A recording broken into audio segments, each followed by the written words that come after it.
தமிழ்நாடு சட்டமன்றத்துடைய தேர்தல் பரப்புரை அனல் பறக்க நடந்துகிட்டு இருக்கிற நேரத்தில் அந்த பரப்புரையினுடைய முழு வீச்சில் ஈடுபட்டிருக்கக்கூடிய தமிழ்நாட்டுடைய முதலமைச்சர் திரு மு.க. ஸ்டாலின் அவர்களை அவருடைய பரப்புரைக்கு மத்தியில் நாம் சந்திக்கிறோம்.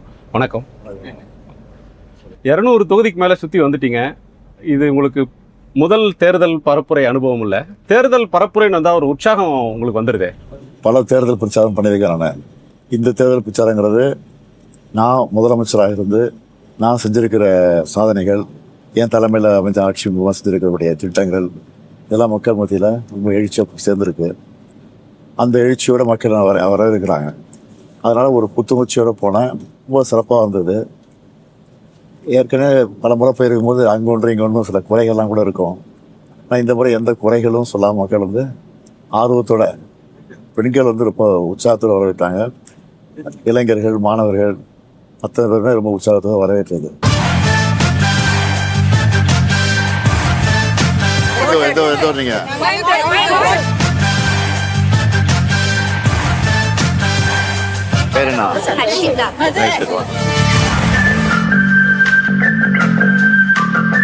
கடந்த தேர்தல்கள் எல்லாம் எதிர்கட்சியா இருக்கும்போது ஆளுங்கட்சியை விமர்சனம் பண்ணி தேர்தல் பிரச்சாரம் பண்ணியிருப்பீங்க.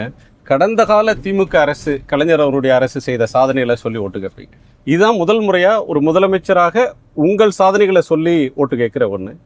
அதுல முதன்மையா எதை நீங்க உங்களுடைய பிக்கஸ்ட் அச்சீவ்மெண்ட் அப்படின்னு ஒன்று எதை பார்க்குறீங்க? விடியல் பயணம். அதான் முதல்ல பொறுப்பு முதலமைச்சர் பதவி ஏற்றுக்கிட்டு கோட்டையோட போய் முதல் கோப்பு கையெழுத்து போட்டது அதுதான் விடியல் பயணம் தான். முதல் நாள் முதல் கையெழுத்தை தான் போட்டேன். அது போடும்போது பெண்களுடைய முன்னேற்றத்தை மனசில் வச்சுக்கிட்டு போட்டோம். தந்தை பெரியார் சொத்துல பெண்களுக்கு சம உரிமை கொடுக்குறோம், பாதி பேர் நாட்டில் பெண்கள் தான் இருக்காங்க, அந்த பெண்களுக்கு உரிய முக்கியத்துவம் கொடுக்குறோங்கிறத போராடினார் அவர். தலைவர் கலைஞர் அந்த சொத்துரிமை சட்டமாக்கி கொடுத்தாரு. அதே போல் மகளிர் சுய உதவிக்குழுன்னு அவர்களுடைய காலத்தில் தான் ஆரம்பிக்கப்பட்டது. அதே அடிப்படையில் தான் நான் ஃபாலோ பண்ணி பெண்களுக்கு ஏதாவது செய்யணும் அப்படிங்கிறத திக் பண்ணேன். அதனால தான் தேர்தல் வாக்குறுதியிலே நாங்கள் கொடுத்துருந்தோம், முக்கியத்துவம் கொடுத்துருந்தோம். அதனால் வந்த உடனே அதுதான் அதிகாரிகள் கூட இப்போ சூழ்நிலை இருக்கிறது கஷ்டமாச்ச அப்படின்னு சொன்னாங்க. ஏற்கனவே போக்குவரத்து கடை நஷ்டத்தில் இயங்கிட்டு இருக்கு அப்படின்னு சொன்னாங்க. பொதுவாக அண்ணா போக்குவரத்து கடைகளை பொறுத்த வரைக்கும் நஷ்டத்தில் இருக்கிறது இருந்தால் கூட கவலைப்படாதீங்க, ஆனால் அது மக்களுக்கு பயன்படணும், அதுதான் போக்குவரத்து அப்படின்னு சொல்லியிருக்காரு அவர். அந்த அடிப்படையில் தான் கலைஞருடைய வழியில் என்னன்னு நான் அதை செயல்படுத்தணும், என்ன ஆனாலும் பண்ணி ஆகணும் சொல்லி ஃபஸ்ட்டு கைது போட்டேன்.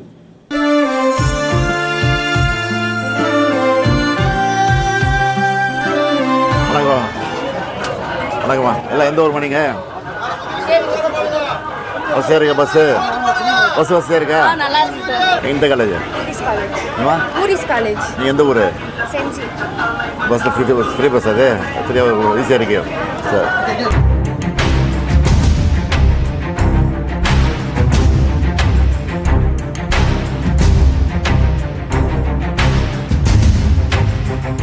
முதல் கையெழுத்து இன்னைக்கு வரையிலும் போகுது. பல மாநிலங்களில் அதை செயல்படுத்துகிற தன்மையை பார்க்குறோம். தேர்தல் பரப்புரை அப்படின்ற ஒன்று இப்போ இன்னைக்கு உங்களுக்கு 70 கடந்துட்டீங்க. காலையில் ஒரு ஊரில் இருக்கீங்க, மாலையில் 2 கூட்டங்கள் பேசுகிறீங்க, மறுநாள் காலையில் போய் ஒரு நடைப்பயணம், காலையில் நடைபயிற்சி போகிறப்ப வாக்கு சேகரிக்க போகிறீங்க. இந்த எனர்ஜி உங்களுக்கு எங்கே இருந்து வருது? பொதுவாகவே எக்ஸசைஸ் பண்ணி சாப்பாடில் கண்ட்ரோல் இருந்துக்கிட்டு அதை கடைபிடிக்கிறேன், அது ஒரு காரணம். அதையும் மீறி இந்த எலெக்ஷனை பொறுத்த வரைக்கும் மக்கள் அந்த வரவேற்பு கொடுக்கறதுனால தான் அதிகமான உற்சாகம் ஏற்பட்டுச்சு.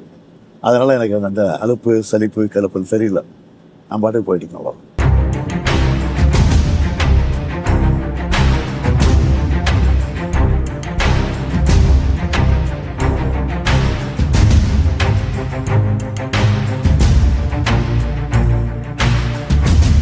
இந்த பரப்புரையில் உங்களுடைய முதன்மையான எதிரி அரசியல் ரீதியாக உங்களுக்கு களத்தில் இன்னைக்கு யாரை நீங்கள் உங்களுடைய முதன்மையான எதிரியாக பார்க்குறீங்க? நான் யாரையும் எதிரியாக பார்க்கறது இல்லை, எல்லாரையும் நண்பர்களாக தான் பார்க்குறேன். எதிரியெல்லாம் இதுவரை பார்த்ததில்லை, அதான் என்னுடைய சுபாவம். உங்கள் ஆட்சியில் 5 ஆண்டு கால ஆட்சியில் அதிக முக்கியத்துவம் அப்படின்னு ஒன்று கொடுக்கப்பட்டது அப்படின்னா அது கல்விக்கும் பெண்கள் நலத்திட்டங்களுக்கும். நிகழ்ச்சிகள்லையும் கல்வி பற்றி அதிகமாக பேசுகிறீங்க. ஏன் அவ்வளோ முக்கியத்துவம் கல்விக்கு? பெருந்தலைவர் காமராஜர் கல்வி தந்தைன்னு சொல்லுவாங்க அவரை. அது மாதிரி தலைவர் கலைஞர் கல்லூரி கல்வியை வந்து உயர்த்தினார். அது மனசில் இருந்தது. ஏன்னா கல்வி வந்து கிடைச்சிச்சுன்னா அவன் எப்படி இருந்தாலும் அவனுடைய வாழ்க்கையை வந்து சமாளிச்சிருவான். அதனால் அவன் கல்விக்கு முக்கியத்துவம் கொடுத்துட்ருக்கோம். அதனால தான் 1ஆவதுலேருந்து 5ஆவது வரைக்கும் படிக்கக்கூடிய அந்த பசங்களை கூட பிள்ளைங்களை கூட அவங்களுக்கு வந்து காலை உணவு திட்டம், காமராஜர் எப்படி மதிய உணவு திட்டம் ஆரம்பித்தாரோ, எம்ஜிஆர் வந்து சத்துணவு திட்டம் மாற்றி பண்ணாரோ, கலைஞர் வந்து முட்டையோட கலந்து சத்துணவு கொடுத்தாரோ, அதில் வந்து பெரிய எஃபெக்ட் இருந்துச்சு. அது யாராலையும் மாற்ற முடியல. வர்றவங்க பூரா டெவலப் பண்ண முடியுது.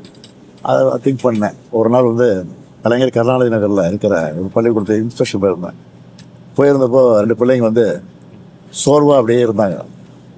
கிட்ட போய் கேட்டேன், இப்போ சோர்வாக இருக்கேன், சாப்பிட்றதுங்க இல்லை. ஆமாம் நான் கேட்டேன், ஷாக்காக போயிடுச்சு எனக்கு. ஏன் சாப்பிட்றதுங்க இல்லை? ஏம்மா வேலைக்கு போயிட்டாங்க, கூலி வேலை செய்கிறாங்க, போயிட்டாங்க அப்படின்னு சொன்னாங்க பையன். அப்போ தான் மனசில் பட்டுச்சு. உடனே ஆஃபீஸுக்கு வந்த உடனே அதிகாரிகளை கூப்பிட்டு இது பண்ணால் எப்படி இருக்கும் அப்படின்னு ஒர்க் அவுட் பண்ண சொன்னேன். ஒர்க் அவுட் பண்ணி சொன்னாங்க. இன்றைக்கி பார்த்தீங்கன்னா அட்டண்டன்ஸும் அதிகமாகுது, சேர்க்கையும் அதிகமாகிடுச்சு. இதெல்லாம் மனசில் பற்றி சொல்கிறேன்.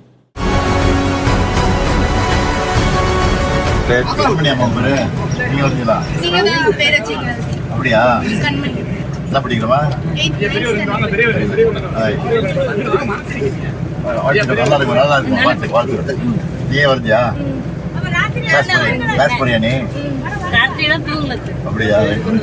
போன தடவை நீங்க பிரச்சாரம் பண்ணும்போது ஃபர்ஸ்ட் பாப்பா உங்களுக்கு பொக்கே கொடுத்தாங்க. அப்படியா? வாழ்த்து. அதனால தான் எப்படியாவது சந்திச்சு உங்களை பார்க்கணும். அப்படியா? செம்மொழி. நீங்க தான் பேரு செம்மொழியா? Very good. அதான் வச்சனா? என்ன படிக்கிற?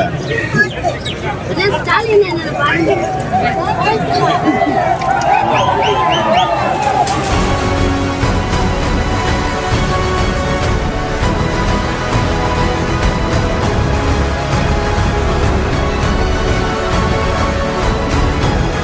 இந்த தேர்தல் பரப்புரையில் உங்கள் ஆட்சியின் மேலே சொல்கிற மிக முக்கியமான குற்றச்சாட்டுன்றது தமிழ்நாட்டில் பெண்களுக்கு பாதுகாப்பு இல்லை அப்படின்னு.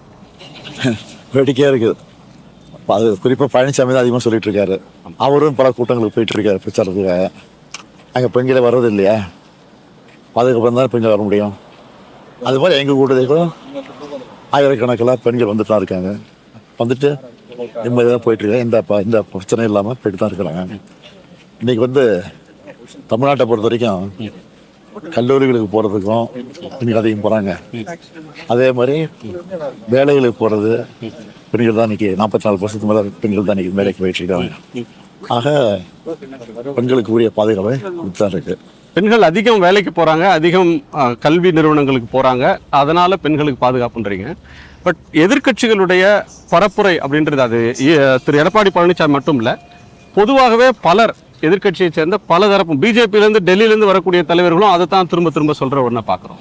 நீங்கள் ஒன்றியத்திலேருந்து வந்த ரிப்போர்ட்டில் எடுத்து பார்த்தீங்கன்னா பெண்களுக்கு எங்கே பாதுகாப்பு அதிகம் இருக்குதுன்னு பார்த்தீங்கன்னா தமிழ்நாட்டில் தான் அதிகமாக பாதுகாப்பு கொடுத்துட்ருக்குறாங்க. எந்த விதமான சட்டம் ஒழுங்கு பிரச்சனை இல்லாமல் இருக்குன்னு அவங்களுடைய ஆய்வு அறிக்கை சொல்லுது. ஆனால் வேணும்னே திட்டமிட்டு எங்கேயும் அங்கொன்றும் இங்கொன்றும் தனிப்பட்ட முறையில் ஏதாவது ஒரு பிரச்சனை நடந்ததுன்னா அதை வந்து பெருசாக்குறாங்க. ஆனால் அதையும் வந்து உரிய முறையில் கண்டுபிடிச்சு நடவடிக்கை எடுத்து ஆக்ஷன் எடுக்கிறோம், உடனே வாங்கி கொடுக்குறோம். அதுவும் நடந்திருக்கு நம்ம ஆட்சியில். ஆனால் இன்றைக்கி வந்து கல்லூரி நிறுவனங்களாக இருந்தாலும் சரி, அதே மாதிரி தொழிற்சாலைகள் போகிற பெண்களாக இருந்தாலும் சரி, எல்லா பதவியோட தான் போயிட்டுருக்காங்க. அவங்க பாதுகாப்பாக இருக்கணுங்கிறதுக்காக தான் தோழி விடுதிங்கிற பேரில் எல்லா மாவட்டத்துலேயும் அதுக்காக ஒரு ஹாஸ்டல் கட்டிக்கிட்டு இருக்கிறோம். அது பாதி இடத்த தொடர்ந்தாச்சு. அடுத்த ஆட்சி வந்த பிறகு திரும்பி அதுக்கு ஃபுல் பண்ண போகிறோன்னு தேர்தல் அறிக்கை தான் கொடுத்துருக்கோம். இங்கே போகிற கூட்டங்களில் எழுச்சி எப்படி இருக்குது? நேற்றைக்கு கூட கமல்ஹாசன், பிரேமலதா இவங்களோட ஒரு பேரணி நடத்துனீங்க. உங்கள் கூட்டங்களில் எழுச்சி அப்படின்றது எப்படி இருக்குது? ரொம்ப சிறப்பாக இருக்குது. அதாவது தேர்தல் நேரத்தில் போன தேர்தல் நேரத்தில் சொன்னது வாக்குறுதி நிறைவேற்றிருக்கிறோம். 85% 90% நிறைவேற்றிருக்கிறோம். 12 நிறைவேற்றலைங்கிறது ஒன்றிய அரசுடைய ஒத்துழைப்பு இல்லை. அதனால தான் அது வந்து 5-6% அதை நிற்கிது. அதனால் மக்கள் நம்பிக்கை இருக்குது. திமுக வந்து ஏதாவது தேர்தல் நேரத்தை சொன்னால் வாக்குறுதி நிறைவேற்றுவாங்க, நம்பிக்கையோடு இருக்கிறாங்க. அதனால் ஒரு எழுச்சி ஏற்படுது.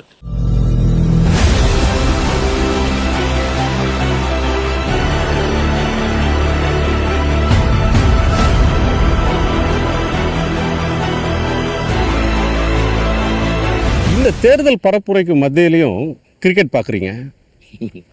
கேம்பெயின் நேரத்தில் கூட கிரிக்கெட் பார்க்குறீங்க அப்படின்னு ஒரு கமெண்ட் கூட எதிர்க்கட்சி தலைவர் பண்ணியிருந்தாரு. அது வண்டியில் போக பார்க்குறது பிரச்சாரத்துக்கு போகிற பாருங்க, லேப்டாப் இருக்குல்ல, அதை வச்சுட்டு பார்க்குறேன். வேறு ஒன்றும் கிடையாது. ஒரு 2 hours ஆகுது. ஒரு ஊர்லேருந்து இன்னொரு ஊருக்கு மீட்டிங் போகும்போது 2 hours 1.5 மணி நேரம் 2 மணி நேரம் ஆகுது. அந்த நேரத்தை பயன்படுத்தி பார்க்கணும் தவிர வேறு ஒன்றும் கிடையாது. பெண்களை மையப்படுத்தி திட்டங்கள் அப்படின்ற ஒன்று உங்கள் 5 ஆண்டு கால ஆட்சியில் தொடர்ந்து பார்த்தா பெண்களுக்கான திட்டங்கள் அதிகமாக இருக்குது. ஆண்களுக்கு விடவும் பெண்களுக்கு அதிக முக்கியத்துவம் தருவீங்களா? இந்த பெண்களுக்குரிய மரியாதையை கொடுக்கணும். ஒரு பெண்ணு வந்து கல்வி அறிவில் வந்து படித்து முன்னுக்கு வந்தாங்கன்னா அந்த குடும்பம் மட்டுமல்ல, அந்த நாடும் முன்னேறும்னு படிச்சிருக்கோம். அதனால் பெண்களுக்குரிய முக்கியத்துவத்தை நம்ம கொடுத்துக்கிட்டு இருக்கிறோம். நீங்கள் அறிவிக்கிற இல்லத்தரசி அல்லது உரிமை தொகை இதே மாதிரியான வாக்குறுதிகளை போட்டி போட்டுட்டு அதிமுகவும் மற்ற கட்சிகளும் தர்றாங்க. அதை வந்து மக்கள் நம்ப தயாராக இல்லை. காரணம் வந்து திமுக பொறுத்த வரைக்கும் அது கலைஞர் இருந்த காலத்தில் தான் நம்ம பார்க்குறோம். கலர் டிவி கொடுப்பேன்னு சொன்னார் கலைஞர். அதே மாதிரி செஞ்சார். அதை நிறைவேற்றினார், முழுசாக நிறைவேற்றினார். அதே மாதிரி திமுக வந்து வாக்குறுதி கொடுத்தா நிறைவேற்றுவான நம்பிக்கை இருக்குது. எடப்பாடி பழனிசாமி சொல்கிறதெல்லாம் மக்கள் நம்ப தயாராக இல்லை.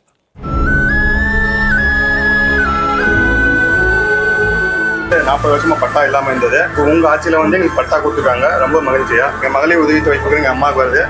உதவியா இருக்குது. பஸ்ல போகும்போது சௌகரியமா இருக்குது எங்க அம்மாவுக்கு.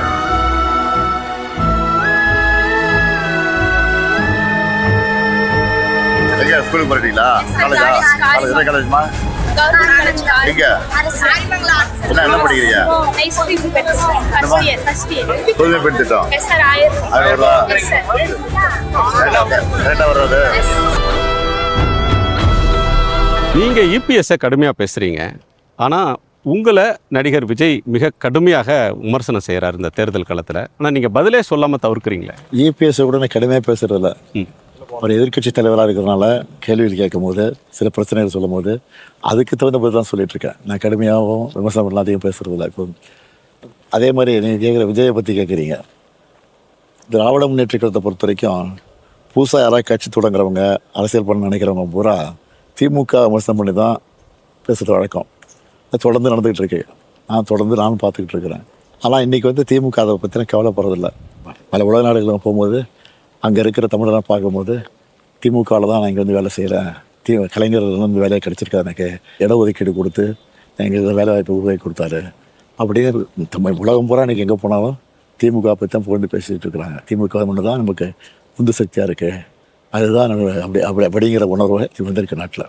அதனால் யார் வந்தாலும் திமுக எதிர்த்தோ திமுக விமர்சனம் பண்ணியோ அப்படி தான் விமர்சனம் பண்ணி தான் வளர முடியும்னு நினைக்கிறாங்க. அதெல்லாம் தவறு. இது வந்து ஒரு ஆக்கசக்தி.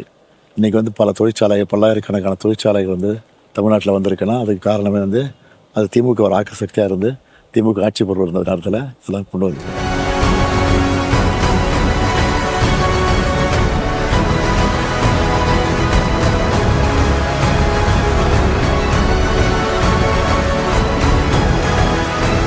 மகளிருக்கு என்னென்ன செய்யறோம் தெரியுமா? உங்களுக்கு என்ன செய்யறோம்?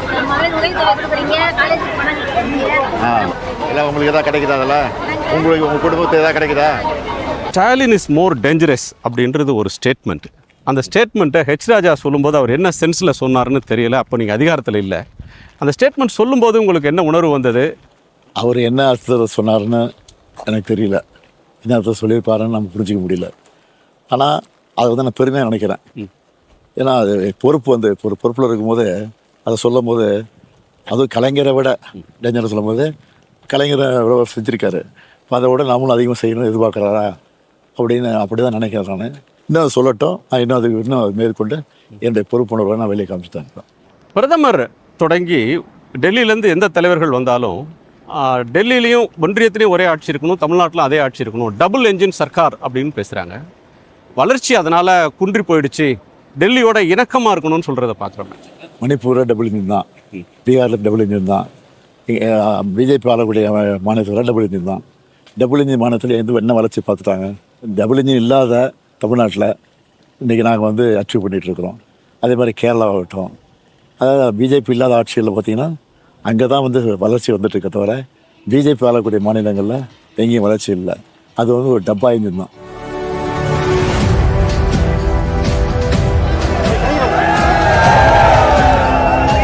ஆட்சி எப்படி இருக்கு? இதோட நல்லா கணிப்போம் வரேன்.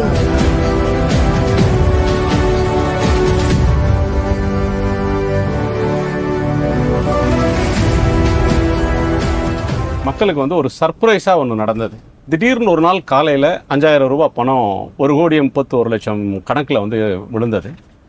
அது எப்படி ரகசியமாக வச்சுருந்து விடியற்கால ஒரு சர்ப்ரைஸ் கொடுத்தீங்க? எங்களுக்கு ஏற்கனவே செய்தி கிடச்சிது, இப்படி நீதிமன்றத்துக்கு போகிறாங்க, அதனால் இதை இப்படியே தடுத்து நிறுத்தணும், தேர்தலுக்கு வந்து இதை பயன்படுத்தி வந்து அவங்க பயந்து போய் அவங்க வழக்கு பண்ணுறதுக்கு ட்ரை பண்ணாங்க. இந்த செய்தி எங்களுக்கு கேள்விப்பட்ட உடனே நான் அதிகாரிகளை கூப்பிட்டு பேசி உடனே இது எப்படி செய்யலாங்கிறது டிஸ்கஸ் பண்ணி, எனக்கும் அந்த துறையினோட அதிகாரிக்கு மட்டும் தான் தெரியும் எவ்வளோ போடுறது எப்போ போடுறதுன்னு.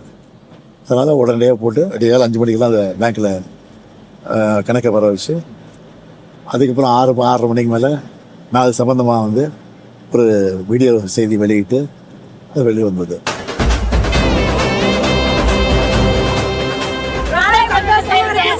பெண்களுக்கு மாசம் 1000 வரணும்.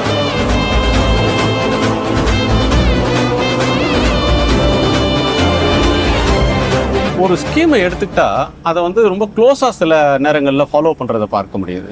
இப்போ ஒரு பெண் வீடு கேட்டு வீடு இல்லைன்னு சொல்லி கோரிக்கை வைக்கிறாங்க, அந்த வீடு சேங்ஷன் பண்ணுறீங்க, அதுக்கு பிறகு திருநெல்வேலி போகிறப்ப அந்த வீடை போய் பார்க்குறீங்க, கட்டுறாங்களான்னு ஃபாலோ பண்ணுறீங்க, அதுக்கு பிறகு அந்த வீட்டுக்கே போகிறீங்க. இந்த ஃபாலோ பண்ணுறது அப்படின்ற ஒன்று உங்கள்கிட்ட இந்த ஸ்கீமில் மட்டும் பண்ணுவீங்களா, பொதுவாகவே உங்களுடைய இயல்பு? பொதுவாக என்னோட இயல்பு தலைவர்கிட்ட கற்றுக்கிட்டது. தலைவர் ஒரு காரியத்தை சொன்னார்னா சொல்லுவார் எங்கள்கிட்ட எல்லாம் சொல்லிட்டு, ஆனால் அவருக்கு முன்னாடியே ஃபோன் பண்ணி பேசிட்டு இருப்பார். லேட்டு உங்களுக்கு உதாரண பேப்பரில் ஒரு செய்தி வரும், மாநகராட்சி பற்றி தான் செய்தி வரும், மயிலாடுறப்போ செய்தி வரும்.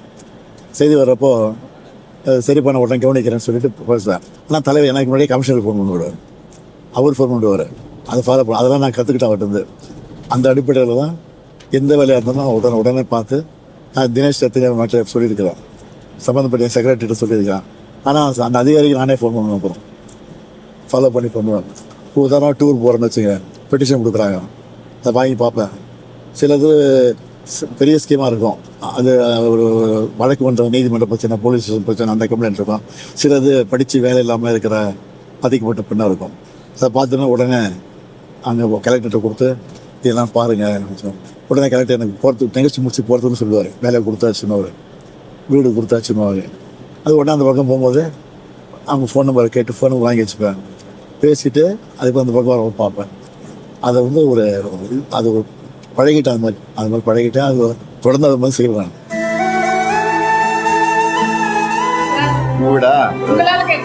அப்படியா கூட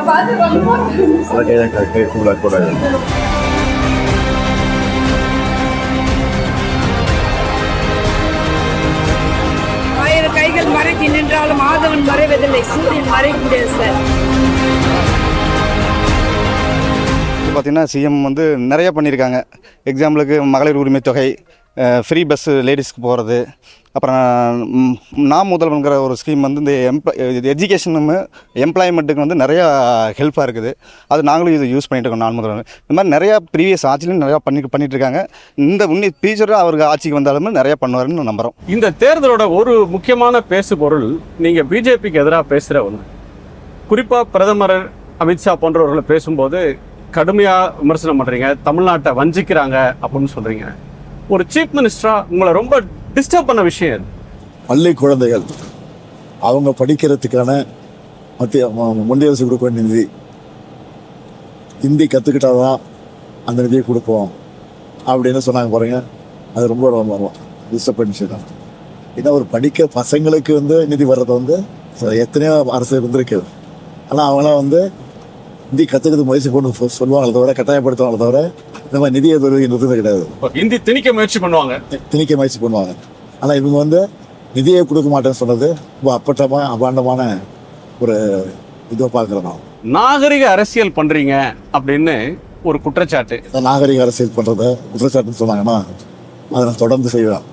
தேர்தலில் முதல்ல ஜெயிச்ச உடனே தலைவர் நினைவிடத்துக்கு போய் மரியாதை பண்ணப்போ ப்ரெஸ்ஸில் வந்து ஃபஸ்ட்டு வார்த்தை என்ன சொன்னோம்னா, எனக்கு ஓட்டு போட்டவங்க மகிழ்ச்சி அடையணும், ஓட்டு போட தவறினவங்க பிறகு ஓட்டு போடாமல் விட்டுட்டுமே அப்படின்னு வருந்தணும். அந்த மாதிரி தான் நினச்சேன். அதான் என்னுடைய பெருந்தமே நான் நினைக்கிறேன். பொதுவாக பல அரசியல்வாதிகளுக்கு அதிகாரம் கைக்கு வந்துட்டா அந்த அதிகாரத்தை தங்களை வளத்துக்கு யூஸ் பண்ணுவாங்க, இன்னொன்று தங்களுடைய எதிரிகளை ஒழிக்கிறதுக்கு அதை பயன்படுத்துவாங்க. நீங்கள் அப்படி இல்லைன்னு சொல்கிறீங்க, அந்த பண்பு உங்களுக்கு எப்படி வந்தது? அது எங்கள் அப்பாட்ட வந்தது. அதெல்லாம் நல்ல பண்பு தான் அது.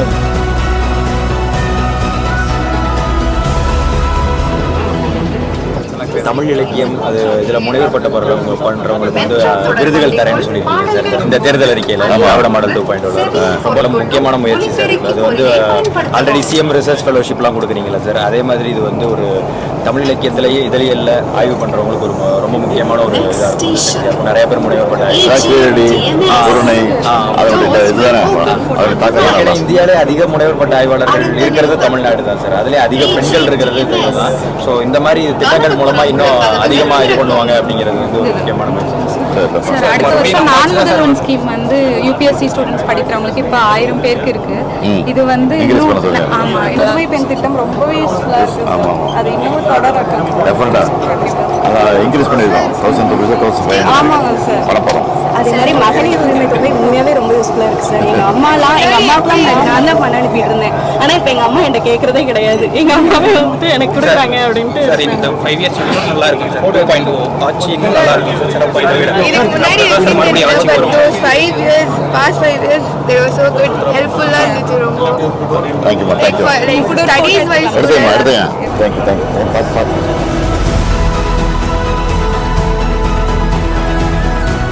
இன்னைக்கு முதல்வர் சார் எங்கள் கம்பெனிக்கு வந்திருந்தார். நிறைய விஷயம் அவர்கிட்ட பேசணும். மகளிர் உரிமை தொகையை பற்றி பேசணும், அப்புறம் தமிழ் புதல்வன் திட்டத்தை பற்றி பேசணும், இலவச பஸ்ஸில் வரதை பற்றி பேசணும், எங்கள் பொண்ணுக்கு காலேஜில் லேப்டாப் கொடுத்துருக்குறாங்க அதை பற்றியும் பேசணும். ரொம்ப இதாக இருக்குது. அடுத்தது அவரே முதலமைச்சராக வரணும்னு ஆசைப்பட்றோம்.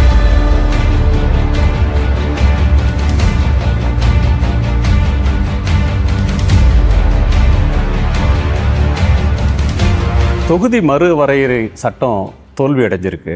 இதுக்கு எதிராக முதல்ல ஒரு போர்க்கொடி உயர்த்தினது தமிழ்நாடு. நீங்கள் தான் ஒரு ஃபைனல் வார்னிங் அப்படின்னு சொன்னீங்க. அந்த பில் சட்ட மசோதா நகல் வந்த உடனே அதை எரிக்கவும் செஞ்சீங்க. ஒரு பெரிய கிளர்ச்சி வெடிக்கும் அப்படின்னு அறிவிச்சிங்க. நேற்றுக்கு அந்த சட்ட மசோதா தோல்வி அடைஞ்சு அதை கொண்டாடவும் செஞ்சுருக்கீங்க, பட்டாசு வெடிச்சு. இந்த போராட்டம் பெருசாக பண்ணணும்னு ஏன் நினச்சிங்க? இவ்வளோ பெரிய வெற்றி கிடைக்கும்னு நீங்கள் எதிர்பார்த்தீங்களா கிளர்ச்சி அறிவித்தப்போ? நானே வந்து கருப்பு சட்டை போட்டு அன்றைக்கி என்றைக்கு அறிமுகப்படுத்துகிறாங்களோ அன்றைக்கி காலையில் தமிழ்நாடு பூரா எல்லா தொடர்ந்து கருப்பு சட்டை போட்டு கருப்பு கொடி ஏற்றணும்னு சொல்லி அறிவிச்சுட்டு நானே அப்போ வந்து நாமக்கல்லில் இருந்து நானே இடத்துல போய் கட்சிக்காரன் வீட்டில் போய் கொடியை ஏற்றிட்டு சட்டத்தோட நகலை எரித்தேன். அதுக்கப்புறம் பற்றிச்சது எல்லா ஊர்லேயும் பண்ண ஆரம்பிச்சிட்டாங்க. அதுக்கப்புறம் பார்த்திங்கன்னா நேற்று சாயந்தரம் ஈவினிங் வந்து இந்த செய்தி வந்துச்சு. இந்த செய்தி வந்தோடனே தமிழ்நாட்டு உரிமை பாதுகாக்கப்பட்டிருக்கு அப்படின்னு மகிழ்ச்சி ஆச்சு எங்களுக்கு. கிளர்ச்சி அறிவித்தப்போ இவ்வளோ பெருசாக இந்த இந்தியா முழுக்க எல்லா எதிர்க்கட்சிகளும் ஒன்றுபடுவாங்க, இதை தடுத்து நிறுத்துறதுக்கு முன் வருவாங்கன்னு எதிர்பார்த்தீங்களா? மோடி கவர்மெண்ட் ஒரு ஃபெயிலியரை சந்திக்கும், டிஃபீட் ஆகும் இந்த பில்லுன்னு நினச்சிங்க? அது என்ன நிலை வருதோ இல்லையோ தமிழ்நாட்டை பொறுத்த வரைக்கும் நாங்கள் முடிவு பண்ணிட்டோம். இது சம்மந்தமாக ராகுல் காந்திகிட்ட பேசுகிறேன், அன்னை சோனியா காந்திகிட்ட பேசுகிறேன், காங்கிரஸ் கட்சியோட தலைவர் திரு கார்கேட்ட பேசுகிறேன், அது மட்டும் இல்லாமல் அகிலேஷ்கிட்ட பேசினேன், மம்தாட்ட பேசினேன், தெலுங்கானா முதலமைச்சர்கிட்ட பேசினேன், கேரளா சிஎம்கிட்ட பேசினேன். எல்லாத்தையும் பேசி ஒருங்கிணைச்சோம். அது மட்டும் இல்லாமல் எங்களுடைய அவங்க எம்பிஸோடையும் கான்டாக்ட் பண்ணி அது ஒரு லாபி பண்ணோம். அதனால் இது மோடியை பொறுத்த வரைக்கும் பெரிய தோல்வி, எங்களை பொறுத்த வரைக்கும் மகிழ்ச்சியாக இருக்கோம். நாங்கள் பொதுவாக பிரதமர் கடிதம் எழுதுனா ஒரு பதில் வர்றது, டைம் கொடுக்கறது, இதை பற்றி ஒரு கன்சல்டேஷன், முக்கியமான ஒரு பிரச்சனைனா கன்சல்ட் பண்ணுறதுக்கு வாங்கன்னு முதலமைச்சர்கள் அழைக்கிறது ஒரு மரபாக இருக்கும். இதில் அது மாதிரியான எந்த கன்சல்டேஷனும் நடக்கலையா? திமுக மட்டும் இல்லை, எந்த மாநிலத்து முதலமைச்சர்கிட்டையும் பேசலை, எந்த கட்சி தலைவர்கிட்டையும் பேசலை. இதை பற்றி ஒரு டிஸ்கஷனே கிடையாது. எவ்வளோ பெரிய இஷ்யூ இது, அதை பற்றி டிஸ்கஷனும் பண்ணாமல் திடீர்னு வந்து வச்சது வந்து ஒரு பெரிய சர்வாதிகாரமாக நடந்துக்கிட்டாங்க. அது வந்து இன்றைக்கி அது ஒரு முற்றுப்புள்ளி வச்சுருக்குது.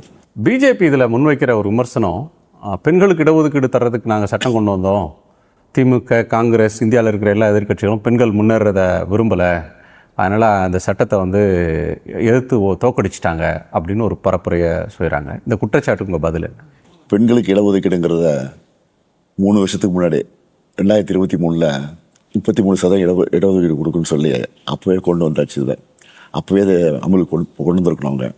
ஆனால் அதை கடத்திட்டாங்க. அதை எல்லாருமே நாங்கள் ஆதரிச்சிருக்கிறோம். அந்த பெண்கள் இடஒதுக்கீடு இருக்க கட்சி எல்லா கட்சியும் ஆதரிச்சிருக்கு, திமுக அதை மனப்பூர்வம் ஆதரிச்சிருக்கு. ஏற்கனவே தமிழ்நாட்டை பொறுத்த வரைக்கும் 33% இடஒதுக்கீடு மட்டும் இல்லை, 50% இடஒதுக்கீடு மாநகராட்சிகள்லாம் கொடுத்துருக்குறோம், நகராட்சியில் கொடுத்துருக்குறோம். மேயர்கள் பார்த்திங்கன்னா 50% மேலே விட தமிழ்நாட்டில் மேயர்கள் இருக்காங்க. அது வந்து இப்போ வந்து இந்த டீலிமிட்டேஷனை கொண்டு வரதுக்காக ஒரு முகமூடியை தயார் பண்ணி அந்த முகமூடிக்காக அதை பயன்படுத்துகிறாங்க தவிர வேறு ஒன்றும் இல்லை. இந்திய பாராளுமன்ற வரலாறுல கடந்த 10-12 வருஷமாக எந்த சட்டத்தை கொண்டு வந்தாலும் நரேந்திர மோடி அவருடைய அரசு கொண்டு வந்தால் அது நிறைவேற்றிடுவாங்க. அது 370 இருக்கலாம், காஷ்மீராக இருக்கலாம், இது எந்த கண்டென்ஷியஸ் பில் எதுவாக இருந்தாலும் அவங்களுக்கு மெஜாரிட்டி இருக்கும், நிறைவேற்றிடுவாங்க. நான் ஃபஸ்ட் டைம் ஒரு பெரிய தோல்வியை சந்திச்சிருக்காங்க. இதுக்கு அரசியல் முக்கியத்துவம் என்னன்னு? எதிர்க்கட்சியுடைய ஒற்றுமை தான் இதனுடைய வெற்றிக்கு அடிப்படை அமைஞ்சது. வட இந்தியா தென்னிந்தியான்னு சொல்லி பிரிக்க பார்த்தாங்க. ஆனால் இதில் எல்லாரும் ஒற்றுமையாக இருந்து அந்த வேறுபாடு பார்க்காம ஒற்றுமையாக இருந்ததுனால தான் இந்த சக்ஸஸ்ஃபுல்லாக இது அடைஞ்சிருக்கோம். நம்ம இதில் உத்தரப்பிரதேசத்துக்கு அதிகமான சீட்டு கிடைக்கிது அப்படின்னு அகிலேஷ் யாதவ் ஏமாந்து போயிடல. அதில் இருக்கிற சூழ்ச்சியை புரிஞ்சுக்கிட்டு அவரும் அதை கடுமையாக எடுத்தார்.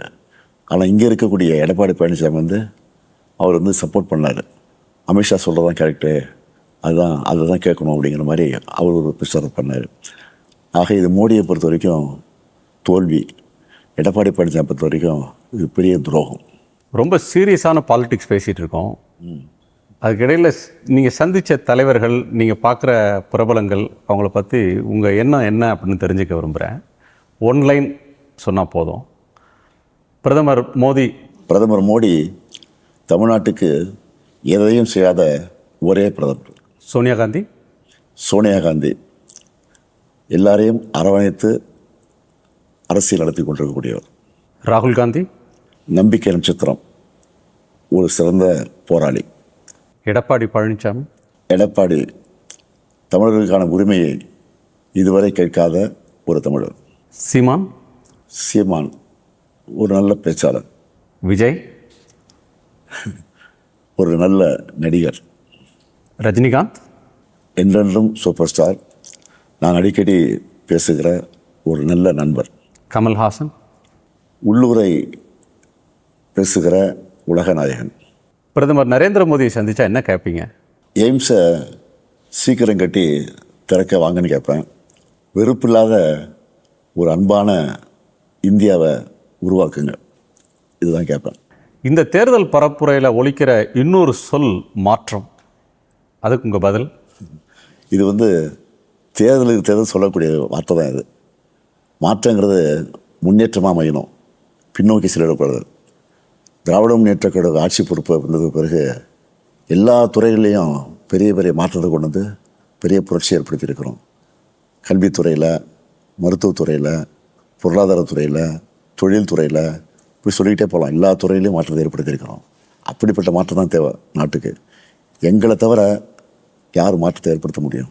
நிறைவாக ஒரு கேள்வி, மக்கள் ஏன் உங்களுக்கு ஓட்டு போடணும்? மீண்டும் ஏன் ஸ்டாலின்? நான் பொறுப்புக்கு இந்த 5 வருஷத்தில் என்னென்ன வாக்குறுதி கொடுத்தனோ அதையெல்லாம் முடிஞ்ச வரைக்கும் செஞ்சு முடிச்சிட்டேன். அதில் ரொம்ப திருப்தி எனக்கு. இருந்தாலும் கட்டமைப்பை ஸ்ட்ராங்காக கட்டிட்டோம். இன்னும் செய்ய வேண்டியது நிறையா இருக்குது. அதையும் செய்ய தான் போகிறோம், அது உறுதி. அதுக்காக தான் இந்த ஸ்டாலின் உங்களுக்கு வேணும்.